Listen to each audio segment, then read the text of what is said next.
The best thing I read this week was It's Lonely at the Center of the Earth, a new graphic novel written and drawn by Zoe Thorogood, published by Image Comics. Many of you know Zoe from her prior graphic novel, The Impending Blindness of Billy Scott, and more recently she was the illustrator alongside writer Joe Hill in the post-apocalyptic series Rain.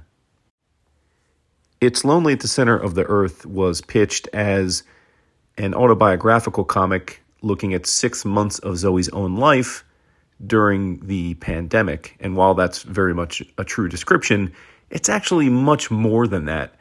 In fact, the book flashes back quite liberally to different points of Zoe's life, I think going as far back as when she was 12 years old. There are a lot of autobiographical comics out there, and frankly, I read a lot of them, but I have to tell you that very few, if any, have ever hit me as hard as It's Lonely at the Center of the Earth has. Zoe gives us an unvarnished look at her struggles with mental illness, including depression and anxiety. And what's really stunning to me is that she's fearless in her willingness to share her thoughts and experiences, things that most of us would never. One of the things that I think makes this a triumphant experience is Zoe's ability to weave genuinely funny moments of self-introspection against these gut-wrenching personal traumas that I think are at the center of the work. Her personal journey is in and of itself gripping. It's worth reading purely for the narrative, but the book is equally a masterclass in visual storytelling. It's something that, frankly, Scott McCloud would be proud. She definitely maneuvers between 12-panel grids and double-page spreads. We see black and white pages with maybe one pop of a colored panel. We see an effortless shift between pencil and ink to watercolor to crayon to fumetti to a mix of them.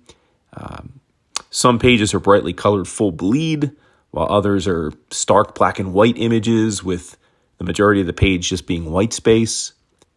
She treats text and thoughts creatively as well, sometimes rendering them as handwritten journal entries. Other times they appear as like typewritten emails, and quite often they're graphical and built into part of the larger illustration.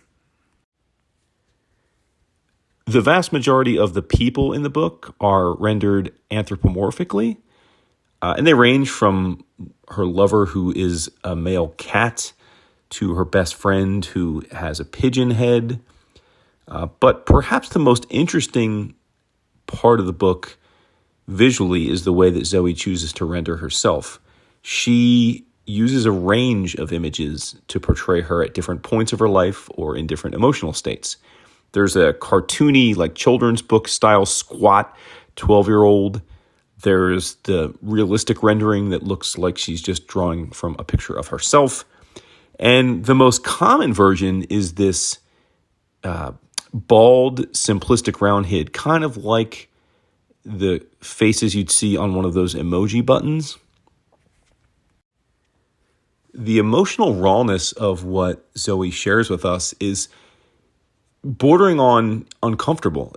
There are times when you're reading it that you almost feel, you can't help but feel like you shouldn't be reading it. But obviously Zoe is sharing it with us for a reason, likely for her own desire to, as she puts it, come to terms with her reality through her expression in art.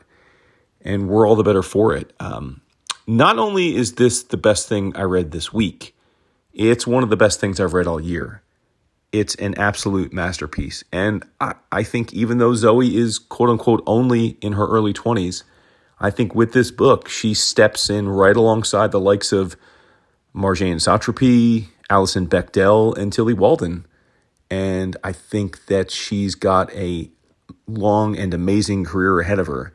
But do yourselves a favor, even if you're not the kind of person that generally loves autobiographical books, I think the rawness, the personal nature of this, and just the absolute stunning display of different visual techniques and storytelling mechanisms that Zoe puts on display in these 180 plus pages make this a must read. So check it out. Like I said, it's new. It's on stands now. The best thing I read this week was It's a Lonely at the Center of the Earth.